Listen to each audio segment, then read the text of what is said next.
Hello everyone, welcome back to Apex Coasters, and today I'm going to be giving you a complete introduction to the D.H. Morgan Manufacturing Hyper Coaster. Now, some of these aren't exactly hyper coasters, some are 150 feet tall, or even smaller, or some are over 200 feet, but we're going to be talking about all of them in this video. So the first one we're going to talk about is Mamba at Worlds of Fun.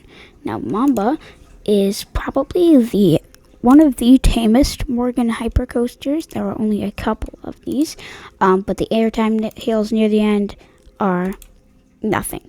It does have a sizable 200-foot drop, but as you can see, these airtime hills are way too close to the ground to give you any sense of airtime. It does have the same layout as pretty much any other Morgan hypercoaster, with the big turnaround, the airtime hill after the first drop, then the big course, and the little airtime hills at the end. So that's pretty much all this ride has to offer. It does have some pretty fast speeds of about 72 miles an hour, but that's pretty much everything this roller coaster is. So the next one I want to talk about is Quicksilver Express. So this only has a 38 foot max apex, only a 38-foot apex, but it is a fun family little roller coaster that is a bit thrilling. It is, I think, the only family roller coaster that D.H. Morgan Manufacturing made, which makes this a bit special. So there's Santa Monica West Coaster. Now, this is probably the most famous roller coaster in the world. It's seen in tons of movies. This is a family coaster, but of course it's not at a real park, it's just on a boardwalk, so it's not really designed for families. It's more of just a family coaster that happened to be on a boardwalk. So as you can see, it starts off with a little dip, and then some helixes, and then airtime hills. And as you can see here, it starts with a helix, double helix actually, then a little drop, then airtime hills, and then a little bit of turning until the end. So that's pretty much everything this ride is. This is probably the most famous roller coaster in the world, though, because it is seen on so many television shows, such as the final car chase scene in It's a Mad, Mad, Mad, Mad World. Now, actually, no, that's not it. Sorry, my bad. It's also seen in some other TV shows, movies that I don't list because I don't know them, but I know they're in a lot. So this is the only D.H. Morgan Manufacturing hypercoaster. It's called Steel Dragon 2000. I do have a full overview on this coaster, so please make sure to check out that video after this one. So this originally had uncomfortable D.H. Morgan Manufacturing chains, but they were recently made to the B&M hypercoaster train, sitting 2 across instead of 4, because the Morgan track is very thin.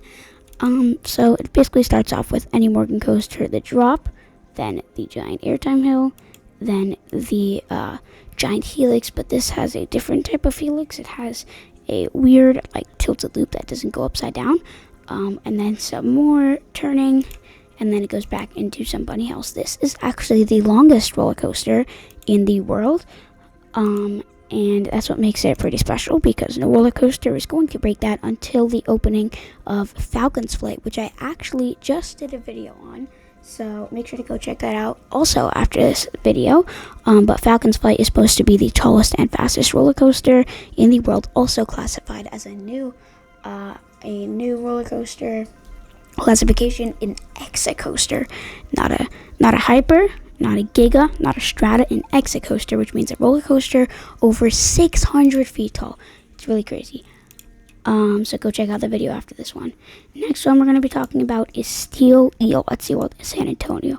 This is not a hypercoaster, but it's a D.H. Morgan Manufacturing titled under hypercoaster, so we're going to be talking about it. So it starts off same thing, drop, and then airtime hill, except it goes into a mid-course brake run, not the turns. After the mid-course, it kind of circles around and heads back to the station with a couple of bunny hills. So that's pretty much all this ride is. It's at a SeaWorld park, which is pretty impressive, because none of these are actually at pretty big, famous amusement parks, besides the one at, I believe it's Steel Dragon 2000, of course, because it's the one of the most famous roller coasters in the world. It was the tallest roller coaster at one point before Top Thrill Dragster opened, I believe. So next we are going to be talking about Steel Force. I also have a full overview on this roller coaster, so make sure to go check that out also after you check out all the other videos. So this is basically the same Morgan Hypercoaster. It starts out with a big 200-foot drop, then an airtime hill, then the weird turn, and then the bunny hills into the end. Now, these rides are extremely long. This one does have a scenic helix over the water, as you can see here. That was their old wooden roller coaster, Hercules. This is their Thunderhawk wooden roller coaster. And instead of Hercules, they made Hydra the Revenge, which actually, little sneak peek, when I'm recording this right now, the video hasn't posted yet, but there will be an official POV of Hydra the Revenge being posted onto my channel in about, I believe, 2 days. So that's pretty much all this ride has to offer. And next we are going to go to Superman El Ultimo Escape. This is actually another one of these hyper coasters. The thing about this one is nothing. It is exactly the same as the other ones, the same boring, goofy layout. Except it's in a Six Flags Mexico park, which doesn't make it do anything besides this weird telefono booth. So it starts off, as you know, with the drop, then the weird helix. This one does have the same helix as Steel Dragon 2000, but I'm just going to classify this ride as boring from now on. So the very last coaster, probably the one of the most rated, highly rated ones. Actually, not this one. I was thinking of something, another one. So we have Mamba at World's. No, this is, I believe, Wild Thing at Valley Fair. Yeah, sorry, my bad. So it's the same thing. It has the same dull layout, except for this weird building tunnel, which I don't understand at all. It does have the goofy Morgan manufacturing trains, which are extremely uncomfortable, and the lap bars don't go all the way down.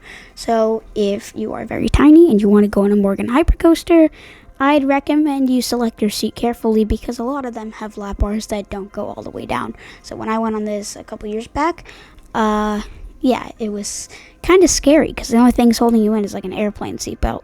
So that's pretty much everything DH Morgan Manufacturing has to offer. And I hope you enjoyed this full introduction on the DH Morgan Manufacturing roller coasters, and I'll see you in another video. Thanks for watching.